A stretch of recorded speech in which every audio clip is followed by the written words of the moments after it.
and we've stayed in there pretty quite a bit. And again, not something that the market is just going to like. If you can think of a flagging situation there, but on a bigger scale, that's where we're at here. So we'll see what happens. Um, and if you look at the chat, you'll see the levels we just gave out. Those are the levels we use as a guide to the day. We can add to them, subtract from them. We can tweak them a little bit. Like I said, right now we have to tweak the 41 even here on the downside because we've gone quickly down to 1.5 and uh, you know uh, pop back up. So be a little bit careful there when when I'm talking about tweaking. That's what I mean. Sometimes we have to adjust based on the price action, and this is an example of it right here. And if you yeah, so we had some numbers coming out this morning, including PPI. Um, we really don't have any other numbers coming out anymore. We had a whole bunch this morning. I'm going to try to get you to what they were. And we had, let me just, for example, we had housing starts, initial claims, we had PPI, all of those came out. So those were a slew of information. That's why the market, I think, kind of broke down a little bit here after. And bonds too, definitely some pressure there in the bond market as the yield on the 10s is 437. Oh, 430, a little bit more than that. Let's see. Yeah, they're around 430. So they've actually hung in there, but the long-term stuff, maybe a little yield curve contraction, a little bit. I don't know. We'll see. We shall see. Let's see. See if I can find the what the numbers were when they came out this morning. But the PPI number obviously was the big number. That's what the market has been focused in on with the Fed and everything. Again, if anybody has any questions, feel free to ask in the chat. We are trading mini S&Ps, looking for opportunities to scalp the market. We're looking for about 2 or 3 points minimally on some of our stocks, some of our trades, with likewise same amount of profit potential. That's our stops right around 3 points, and that's what we're trying to also get in regards to profits. Again, if you enter into a nice trading opportunity and you can ride it a little bit more, then that's good. There's also some Fed speaks, and they continue to talk. Fed said this one of the Fed governors threw out the 50 basis point increase in the market because of the numbers that are coming out. I guess he was a little bit more hawkish this morning, and we kind of continued to push to the downside here. In his speech that he gave this morning, he was talking at 7:45, and that's why market here has continued to downtick a tad. And well, we'll see what happens. All right, we are kind of hanging here on the, now I said, on the downside here. If you're going to trade the 41 even, maybe adjust it here a little bit, or if you're more risk averse, you're not going to take it. So either way, understand your risk tolerance and trade it according to your risk tolerance, not somebody else's. So you have to understand. What we try to do here is we try to explain the risk, and then you can trade the setup according to your risk tolerance more than anything else, not mine, not somebody else's. And that's why it's an individualized thing here that we talk about when we are talking about our education course that we offer, by the way. So how to figure these levels out, how to trade them, how to work around them, how to manage them sometimes, scale out of them, scale into them. That's all individualized thing, and we work with individuals, independent, so we can maximize profits for yourself. All right, I'm trying to find the numbers and where they were. Let me see if I can try it another way here.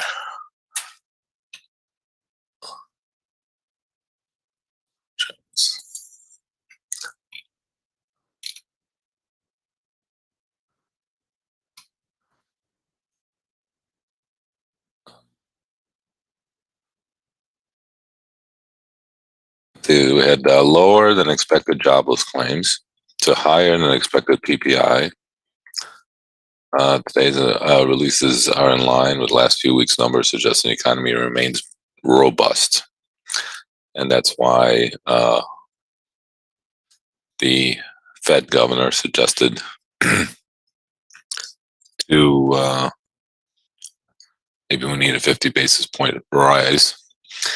VIX is trading at a 19 handle. Makes sense here as we come down here to this even area. Again, how you trade the even area is dependent on your risk tolerance. It's a lot more riskier than it was when we first jumped in here, the market started. We said there's a compelling case for a 50 basis point hike at the last meeting. So as we continue to downtick, remember, if you make the adjustment, you can make it a point below, half a point below, something like that. If you're not going to take it whatsoever, totally get it. We'll wait for the next opportunity. If you did jump in there and adjust to the downside there, you definitely getting a little bit of a rotation here off of that push. Maybe you got in there at 99, would have been a nice adjustment, I think.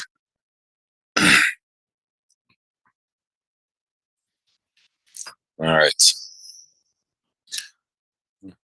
All right. So nice little rotation here against the even area. If you adjusted a little bit, again, nothing wrong with adjusting. Like I keep saying, the numbers are out there.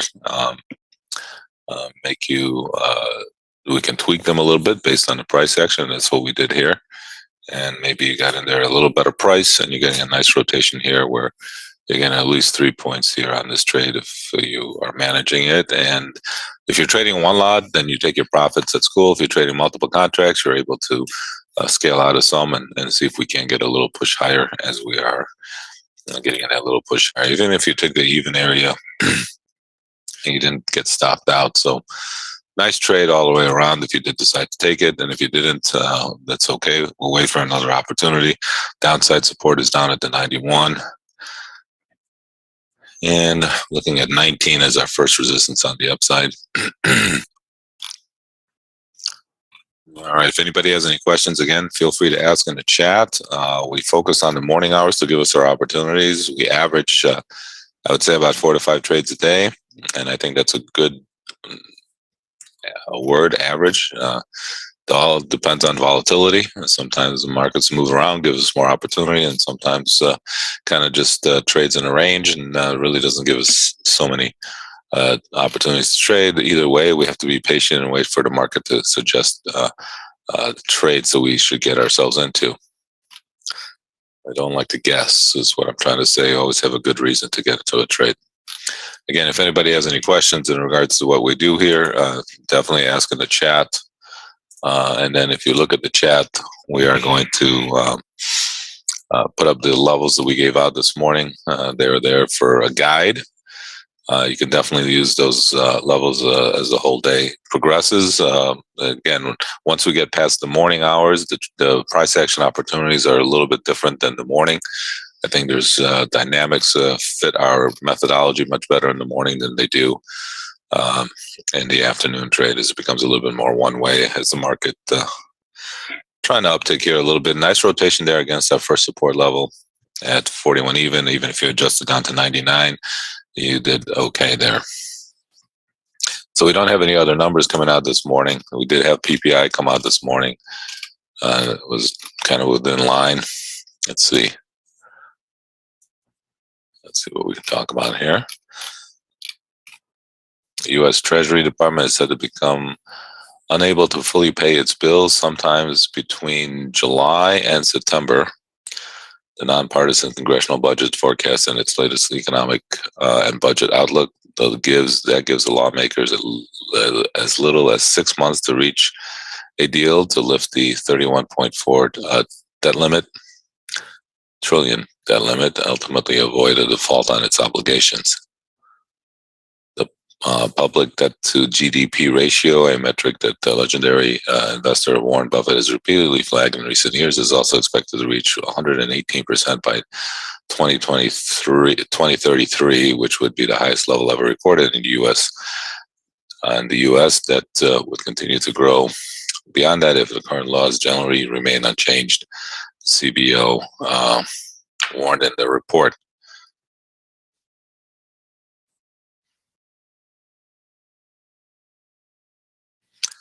Your platform, well, really, I mean, if you're trading mini S&Ps, there's only one set of numbers that are coming out all at one time, and the charts that I'm showing you is there's a difference between the platform and the charts.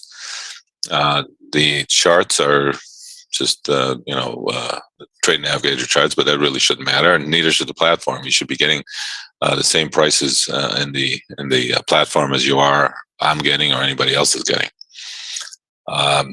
TV, I don't know what that means. So the level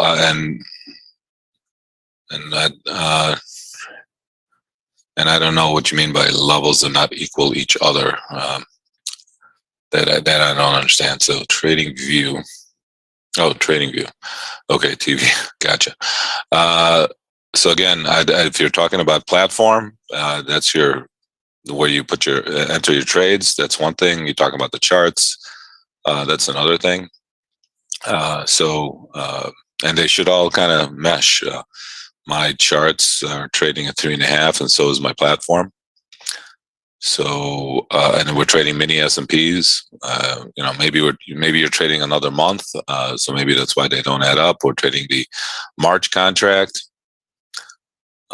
So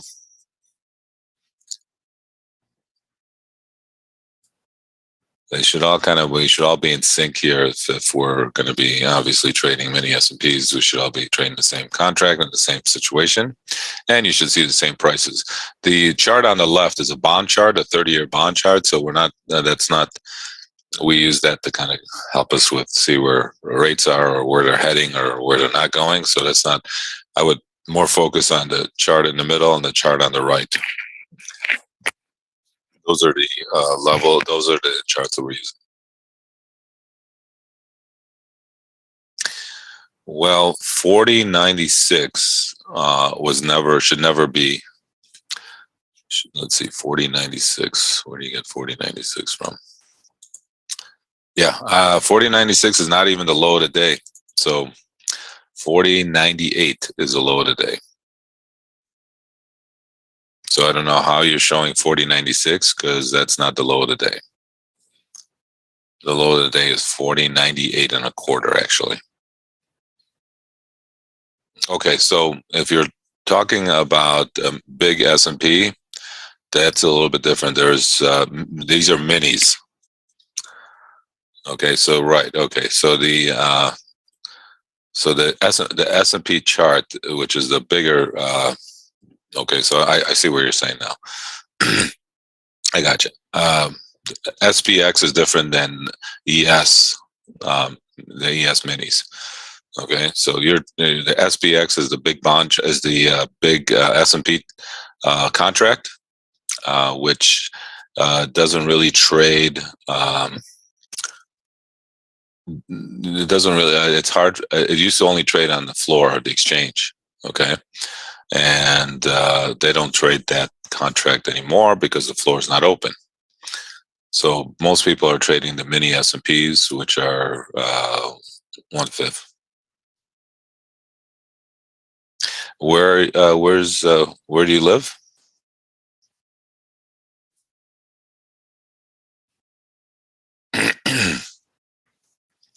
If you go to again, I don't know what platform you're using, but if you go, obviously, if you can get the SPX, you should be able to get the ES. Obviously, if you can, no, right. So you have to go into your contracts and pick up the ES mini. E-mini contract. Just like you can go and pick up a bond chart, a platform for bonds, a 30-year bonds or 5-year bonds, you should be able to go and pick up the E-mini um, contract on your platform. Wherever you go to pick up whatever contract you want to trade, you should be able to go pick up the E-mini contract as well. So it's not SPX, it's ES minis. So wherever you go on your platform to find different contracts to trade, you should be able to find the again, you should be able to find the whatever. If you're in the United States, you should be able to find the E-mini contract, because that's the one that's traded by far. And like I said, the SPUs, the big SPUs are not. It's very difficult to trade those.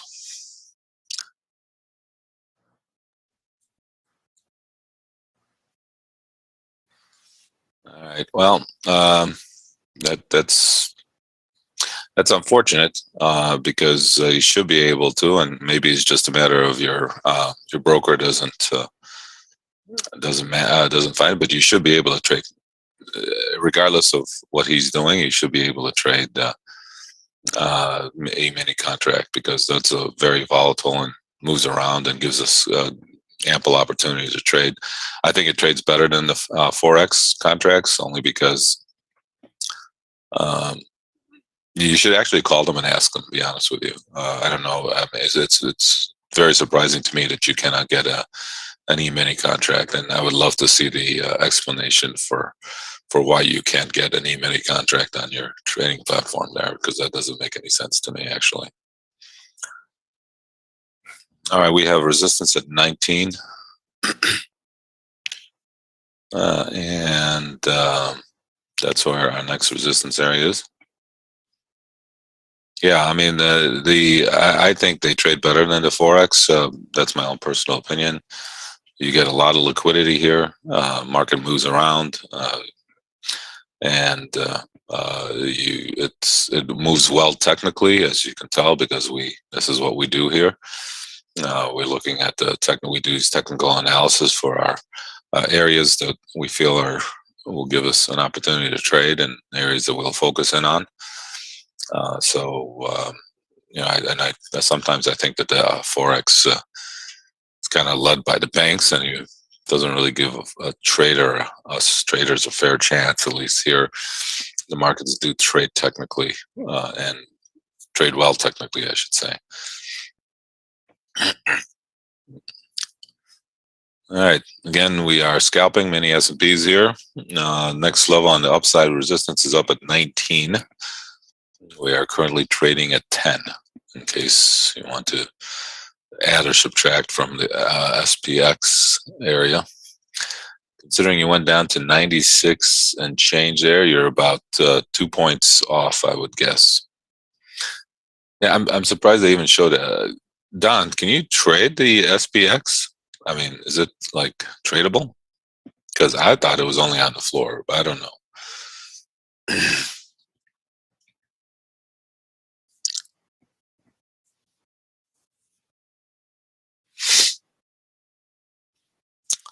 All right, we are range bound here a little bit. We got a little resistance at 19.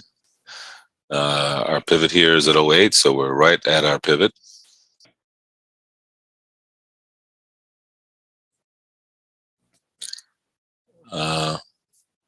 Right. Well, sometimes, well, you just need the proper way to attack the market. That's why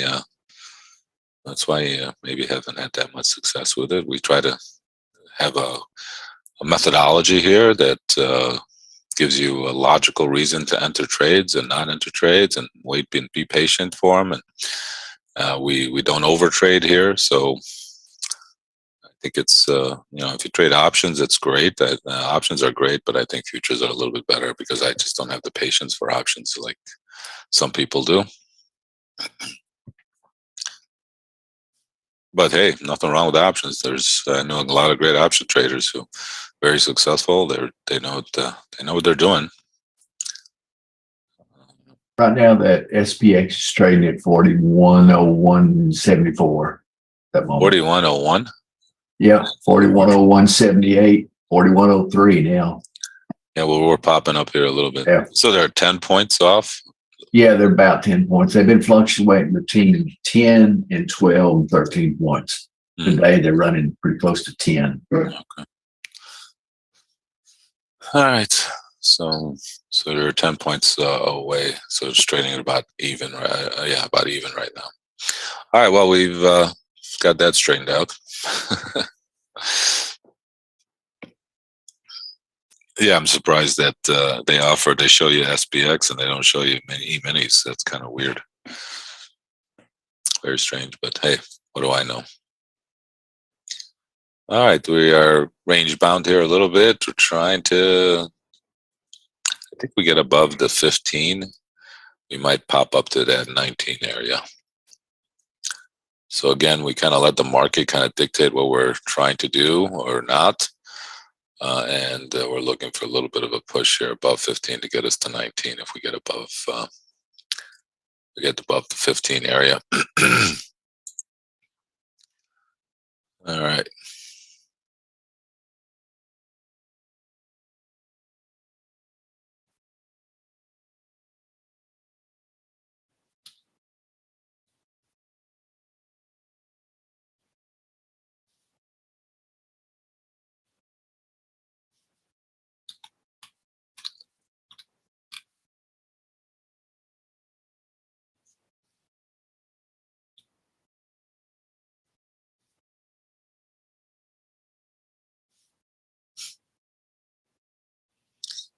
All right, we are hanging right here at the 08, which is our pivot. So kind of going nowhere fast. Patience is important.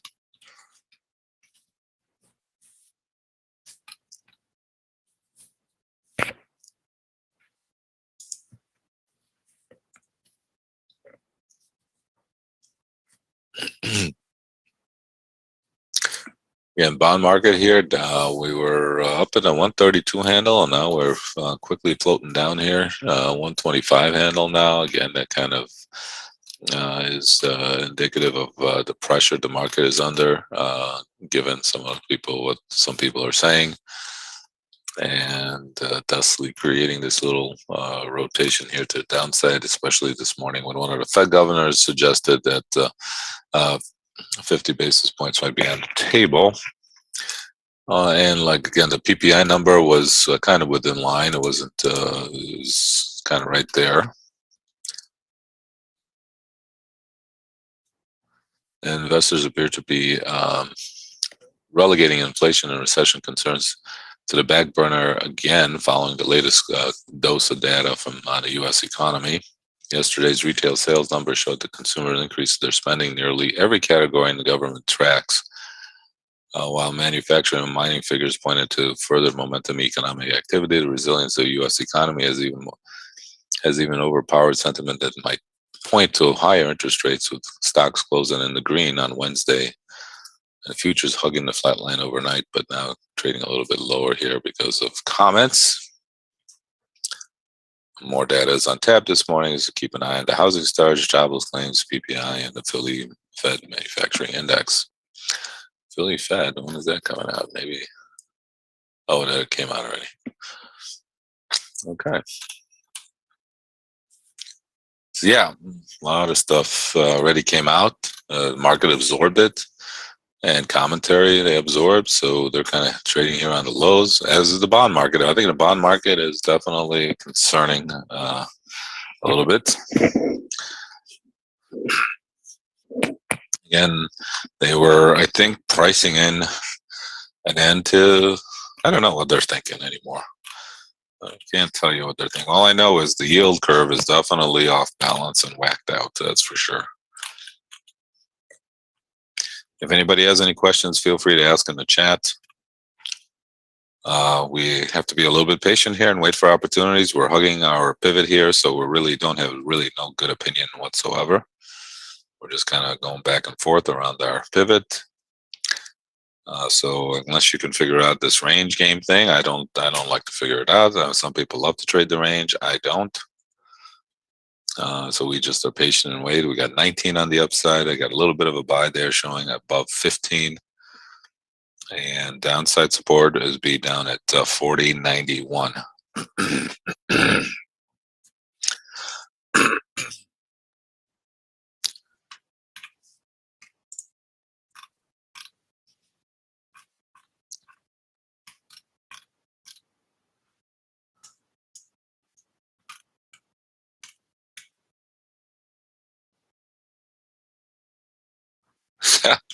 I would say that's for sure. I just can't believe they don't. Who doesn't offer e-minis? That's like insane. I just can't believe that.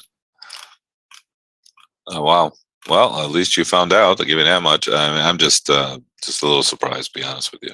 I'm a little surprised that anybody, any broker, trades futures doesn't offer e-minis. I mean, it's just like, well, at least you got an answer. And if our stuff interests you, let us know, and we can definitely hook you up with a broker. That's at least in New Jersey too. I am just like so surprised, but then again, not much doesn't surprise me anymore these days. So,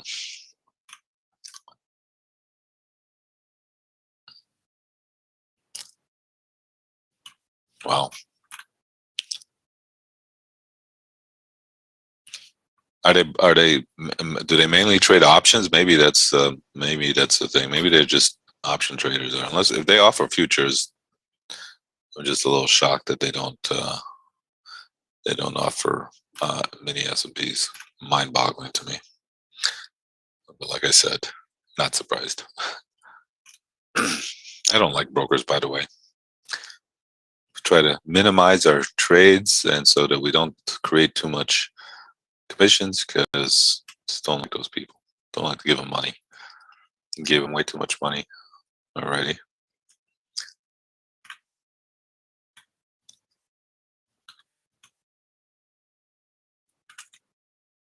All right. 12:30 today, Bullard is talking. And again, you can see the reaction sometimes when some of these Fed governors talk. This morning, definitely had a reaction when one of the Fed governors spoke in addition to the numbers that came out, and created this push here to the downside. But like I said, for the month, this is from the beginning of the month. This is not kind of normal, but we have traded between 40 even and 42 even, and been in this range for a month. And it's very interesting. At the same time, it's definitely creating consolidating here, and trying to find which way we are going to go next, right? You have the people talking about soft landing, you have more interest rate hikes, and every day you get a piece of one, a piece of the other, and the market trades according to that bit of news that comes out that day, or somebody saying something. So you can tell it doesn't really know what it wants to do, but that's okay as far as we're concerned, because all we're trying to do is find a volatility that creates opportunity for us, and so we can take advantage of ebbs and flows of the market. So it doesn't really matter, because we're not really trying to hit home runs here. We're just scalping the market for 2-3 points. And again, like I said, if you do get in at a nice price, like we did on maybe the even down below, it did rotate all the way back up to 10. So it gave you a nice opportunity to take a little bit more than 2 or 3 points on the trade if you were able to manage it properly. And even if you took a 2 or 3 points, you're doing good, and nothing wrong with that either. All right.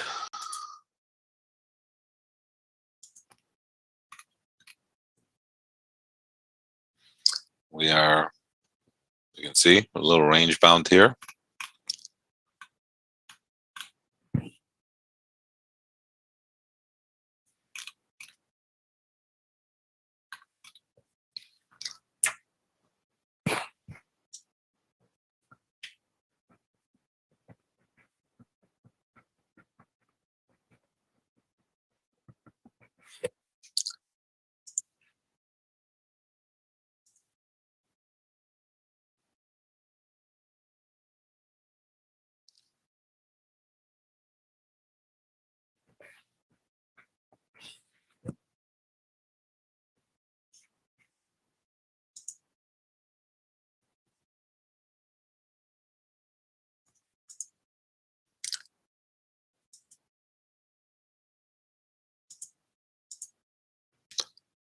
Right, kind of pushing down here a little bit to the lows. We got support down at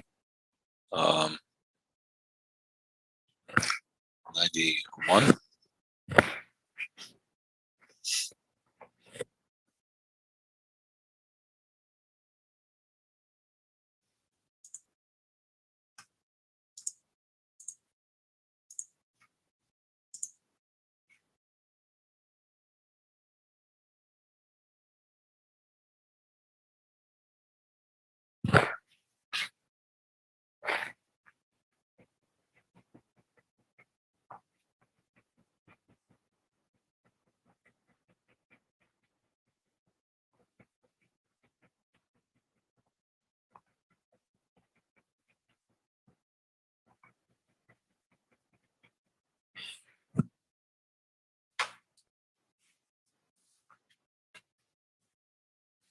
All right, we seem to kind of drift back into the range here.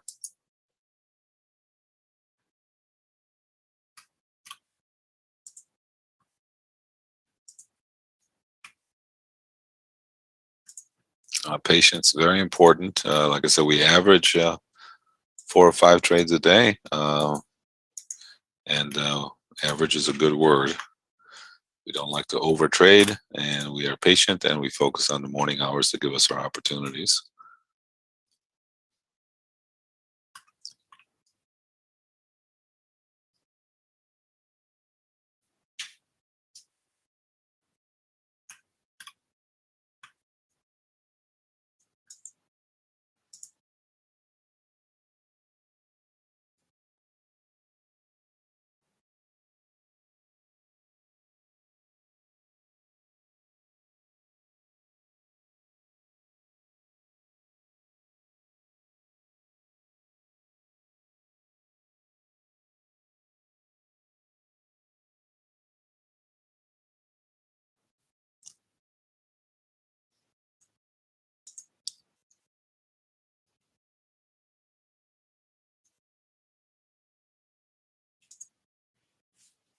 All right, and I'm going nowhere fast here.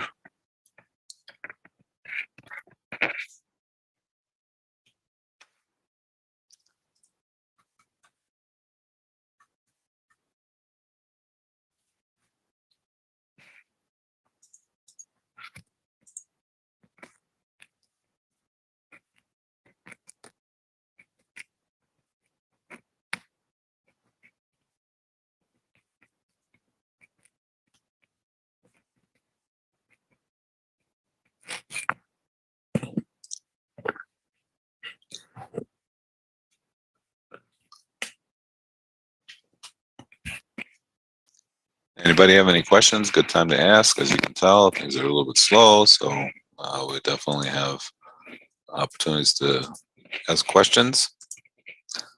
Don't mind questions.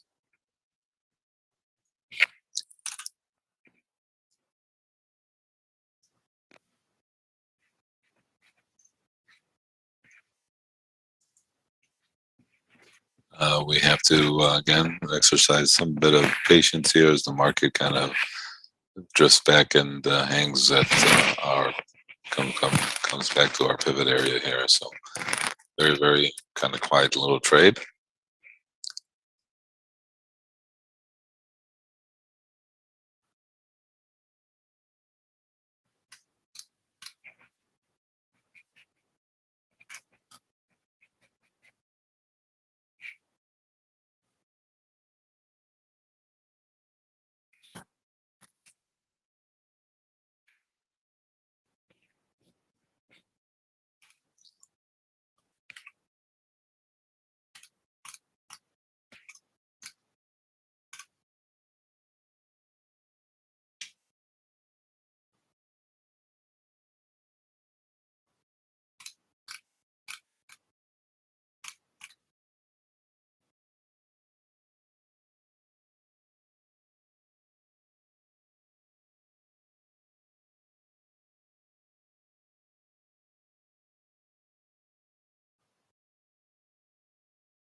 All right, and again we got popping back up here at the top of this range, kind of quiet.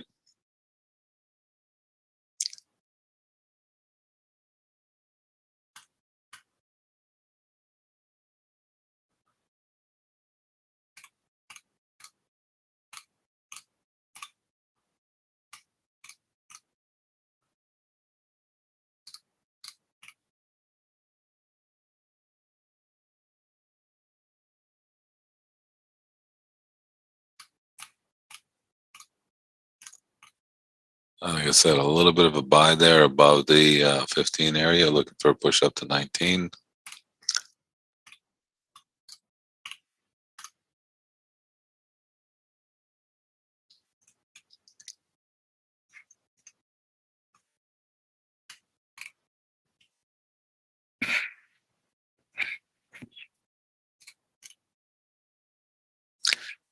All right, so those initial claims came in at 194. They were expecting 200. I knew I'd find it sooner or later. Came at 200. Last was 195. The housing starts, they were expecting 1.356 million. Came out at 1.31. So a little less than expected.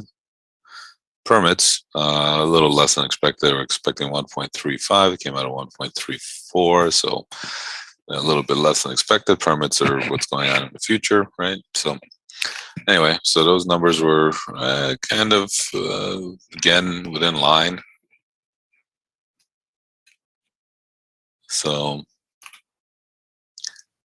again, nothing to get, and the increase in this PPI number was mainly due to increase in gas prices over the last month, but nothing much more. So not the worst numbers, but I think what's spooked the market here to the downside is what some of the Fed governors said this morning. And again, they're going to be talking later on. But again, like I said, I just give you the numbers. We just good to know and just trade the volatility or lack of as we come back down here to our pivot.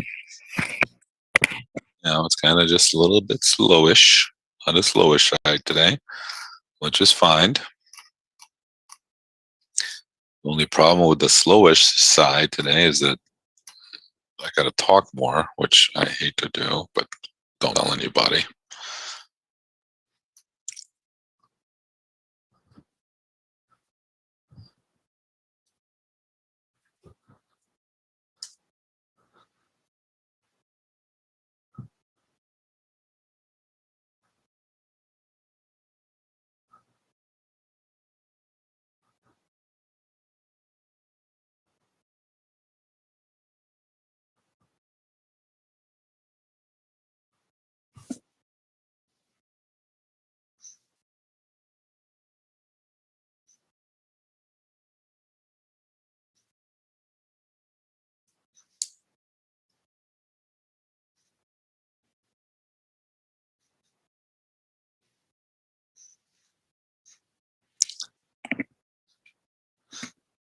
All right.